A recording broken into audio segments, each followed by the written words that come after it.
There's a strange truth hidden in plain sight. Sometimes the best healers are the ones who have been wounded the most.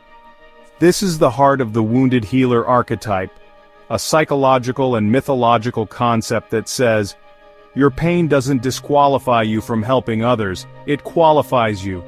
The term comes from the myth of Chiron the centaur, wise, gentle, immortal, and wounded by a poisoned arrow that he could not heal.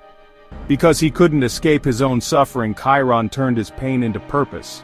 He became the healer of gods and mortals alike, despite, or perhaps because of, the wound he carried.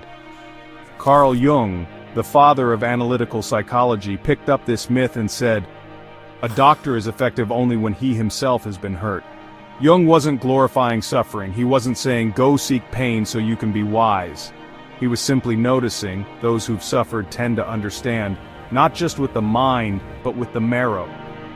They know what silence feels like when you're breaking inside. They know what not being believed feels like. They know how to sit beside someone else's pain, not to fix it, but to hold it.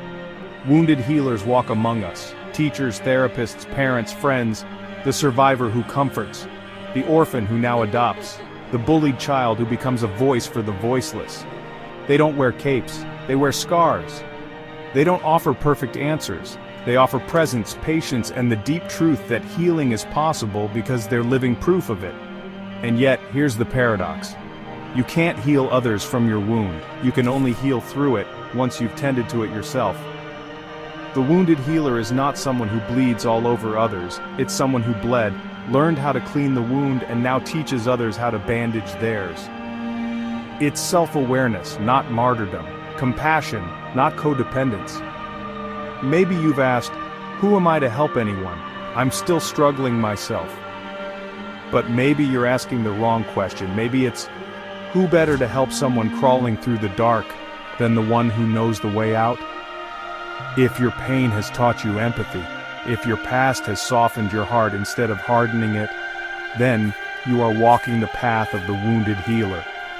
Your story matters, not just because it hurt, but because it heals. Not because you're perfect, but because you understand. So tend to your own wounds, gently, and when you're ready, let your life say to the world, me too, and here's how I made it through. You're not weak because you've been wounded, you're wise because you've survived. This is the quiet power of the wounded healer. It isn't loud, but it echoes through every soul it touches. Follow for more deep dives into the stories beneath your skin.